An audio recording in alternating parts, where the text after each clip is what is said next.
அஸ்ஸலாமு அலைக்கும் வரஹ்மத்துல்லாஹி வபரகாத்துஹு. அன்பாத அனைத்து உறவுகளுக்கும் இனிய மாலை வணக்கம், இரவு வணக்கம்.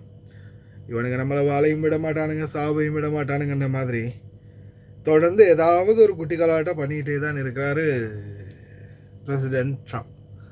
இப்போ கடைசியாக என்னத்தை சொல்லியிருக்காருன்னு பார்த்தீங்கன்னா,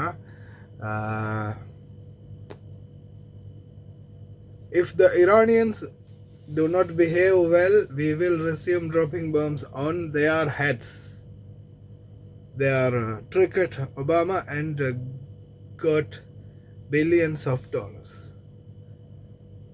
அதாவது ஒபாமா கிட்ட லஞ்சம் வாங்கியிருக்காங்க, இதை வந்து குழப்பி அடிக்கிறதுக்கு அப்படின்ற மாதிரி ஒரு பக்கம். அதே போல் the US president confirmed that the memorandum of the understanding it's not final and does not include the immediate lifting of sanctions. அதாவது இதில் அவங்க ரெண்டு விடயத்தை தெளிவாக குறிப்பிடுறாங்க. அதில் என்னென்னு பார்த்தீங்கன்னா, ஒன்று வந்து ஈரான் வந்து அவங்களுடைய ஒப்பந்தத்துக்கு சரியான முறையில் கைச்சாய்த்திடணும். அதே போல் அவங்க எதுவுமே உடனடியாக நாங்கள் கிளியர் பண்ணுவோம் அப்படின்னு சொல்லலை. அதாவது அவங்களுக்கு விதிக்கப்பட்ட சாங்ஷன் இருக்கு இல்லையா, தடைகள் இருக்கு இல்லையா. இப்போ சாதாரண பொருளாதார தடை விதிச்சிருந்தாங்க ஈரானுக்கு, அதை வந்து அகற்ற போகிறதா தெரிவிச்சிருந்தாங்க. இப்போ ரீசெண்டாக ட்ரம்ப்பே சொன்னது என்னென்னா, நீங்கள் உங்களுடைய ஆயில்களை விற்றுக்கொள்ளலாம், வெளிநாட்டுக்கு தயாராகுங்க அப்படின்னு. இப்போது என்ன சொல்கிறான்னு பார்த்தீங்கன்னா, பொருளாதார தடையெல்லாம் உடனே நீக்க முடியாது, உங்களுக்கு மேலே நாங்கள் போட்டிருக்கிற சாங்ஷன் எல்லாம் உடனே எங்களால் லிஃப்ட் பண்ண முடியாது, அதெல்லாம் வந்து இன்க்ளூட் இல்லை, அதெல்லாம் பொறுமையாக தான் செய்ய முடியும். இப்போதைக்கு போர் நிறுத்த ஒப்பந்தம் மற்றும் ஈரானில் நியூக்ளியர் இல்லை, வெப்பன் இல்லை அப்படின்றத அவங்க கன்ஃபார்ம் பண்ணுறாங்க. இவங்களே சொல்கிறாங்க they no have a nuclear weapon அப்படின்ற மாதிரி அவங்களே மென்ஷன் பண்ணியிருக்கிறாங்க. ஆனால் என்ன சொல்கிறாங்கன்னா, நீங்கள் எந்த ஒரு குழப்படியும் பண்ணாமல் நாங்கள் என்ன சொல்கிறோமோ அதுக்கு நீங்கள் இணங்கி கையெழுத்து போடலைன்னா மறுபடியும் நாங்கள் உங்கள் தலையிலேயே போடுவோம் அப்படின்ற மாதிரி ஒரு மிரட்டலை வந்து ட்ரம்ப் எடுத்திருக்கிறாரு. அதே மாதிரி ஈரான் தரப்பில் ஒபாமா கிட்ட, அதாவது அமெரிக்கா, உங்களுக்கே தெரியும் அமெரிக்காவில் அரசியல் குழப்பம்னு போயிட்டுருக்குது. நிறைய பணத்தை வீணடிச்சிட்டாரு இவர் வந்து யுத்தம்னு சொல்லி நாட்டினுடைய பொருளாதாரத்தை கேள்விக்குறியாக மாற்றுறாரு அப்படின்னு அங்கே இருக்கக்கூடிய எதிர்கட்சிகள், மற்ற காங்கிரஸ் கட்சிகள், ஒவ்வொரு கட்சிகளும் வந்து இவர் மேலே பழி சுமத்திக்கிட்டே இருக்கிறாங்க. ஒரு நம்பிக்கையில்லா தீர்மானத்தை கூட ட்ரம்புக்கு எதிராக கொண்டு வந்துட்டாங்க. அதாவது இது அரசியல் வாழ்க்கையில் ட்ரம்புக்கு மிகப்பெரிய ஒரு கேள்விக்குறியாக மாறலாம் அப்படின்ற நிலைமை மாறி இருக்குது. அதனால் இந்த தகவலை வந்து ட்ரம்பும் ட்ரம்புடைய முக்கியஸ்தர்களும் அறிஞ்ச பிறகு அவங்க என்ன பண்ணுறாங்கன்னா, எப்படியாவது என்ன பண்ணியாவது இந்த யுத்தத்தை நிறுத்தணும் அப்படின்ற ஒரு நிலைமைக்கு தள்ளப்பட்டுட்டாங்க.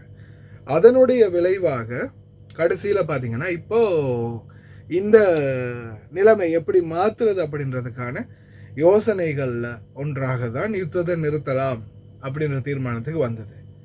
ஈரானுக்குரிய ஃபண்டை ட்ராப், அவங்க வந்து ஃப்ரீஸ் பண்ணி வச்சுருக்கிற ஃபண்டு பல பில்லியன் டாலர்ஸ் அப்படின்னு சொல்கிறாங்க. அந்த டாலர்ஸுகளில் கொஞ்சத்தை முதலாவது விடுவிக்கிறோம், ஈரானுடைய பொருளாதார தடைகளை நீக்கிறோம், இந்த மாதிரி நிறைய விஷயங்கள் ஆரம்பத்தில் அவங்க வாக்குறுதி கொடுத்தாங்க.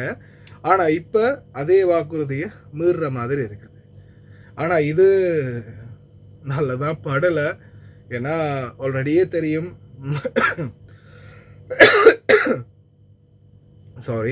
ஈரான் வந்து சும்மாவே ஏற்கனவே ட்ரிகர் ஆகி போயிருக்கிறாங்க. இவங்க வந்து லெபனான் மீது அதிமோசமான தாக்குதல்கள் நடத்திட்டு இருக்கிறாங்க. பாலஸ்தீனத்திலையும் இப்போதைக்கு வரைக்கும் இஸ்ரேல் நிறுத்தாமல் தாக்குதல் நடத்திக்கிட்டே இருக்கிறாங்க. ட்ரம்ப் சொல்லி கூட இஸ்ரேல் கேட்குற மாதிரி தெரியலை. இந்த மாதிரி நிலைமை போயிட்டு இருக்கிறதால அவங்க இன்னும் கோபத்திலே தான் இருக்கிறாங்க, இன்னும் சரியான ஒரு தீர்மானத்தை எட்டாமல் தான் இருக்கிறாங்க. அந்த சூழலில் இவர் இந்த மாதிரியான வார்த்தைகளை விடுறது அவ்வளோ நல்லதாக படலை. கடைசியில் எங்கே போய் முடிய போகுதுன்னு தெரியல. அதே மாதிரி ட்ரம்ப்பு கொஞ்சம் நேரமாவது சும்மா ரேண்டா அப்படின்னு சொல்லக்கூடிய அளவுக்கு மாற்றி வச்சிருக்கிறாரு. Mister Trump. பார்க்கலாம் என்ன மாதிரியான சூழல் எதிர்வரும் நாட்கள் உருவாக போகுது. நாளை ஒரு நாள் மீதம் உள்ளது. நாளை மறுநாள் வெள்ளிக்கிழமை என்ன மாதிரியான தீர்மானங்களை எட்டுறாங்க அப்படின்றத தொடர்ந்து பார்க்கலாம். பிரார்த்தனை பண்ணுங்க, கவனமா இருங்க. Have I read it? Well, it's been reported that it includes a $300 billion reconstruction fund funded by Gulf allies. That's false? It's false. any People, you can invest if you want. I mean, what am I going to do? Say nobody's ever allowed to invest? No, we're not investing. We're not putting up 10 cents. And people can decide to do that, but that's up to them. I mean, do you want me to say nobody's ever allowed to invest in a country?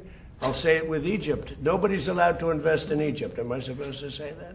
I'm asking whether... We are not investing in it, and we do not have a fund. Are you asking Gulf countries? No, to I'm have a not. fund? I'm not. If they do it, fine. But I would say they won't be doing it for a while until they find out the behavior. It's a behavior thing. But we are not investing. That's a false story that got picked up incorrectly from a statement that was pretty well made, I think. Maybe a little bit, could have been a little more accurate, frankly. But it's a story. We are not investing 10 cents. Don't forget, there's never been anybody that's been so tough on Iran. This should have been done by Clinton and Barack Hussein Obama. It should have been done by Biden. It should have been done by Bush. It could have been done by a lot of people. This has been going on for 47 years. They've ripped you off for 47 years, and I'm the only one that did anything about it. They never shot missiles at anybody. We wiped out their Navy. We wiped out their military. We wiped out their Air Force. They have no anti-aircraft. They have no radar. You know, the reason oil stayed low is because we were taking ships out every night that you didn't even know about. 2 days ago, 3 days ago, a month ago, we took out 22 ships. We averaged from 15 to 25 ships a night. Nobody knew that. Our Navy did a great job. Nobody knew what was happening. That's why oil didn't go to $300 a barrel. It went to $125, $115. Now it's at 72, 73. I heard it's lower than that now. I haven't seen it in the last couple of hours. No, we were very tough, and we took out a man named Soleimani. Remember that? You know, you think this would have happened if he were alive? The evil genius. He was an evil genius. People forget that. I took out Soleimani in my first term. Without that, you don't have the situation that we're in today where we dominated. We wiped out their military, and because we did that, and then we put up the blockade, which was totally effective. Not one ship got by.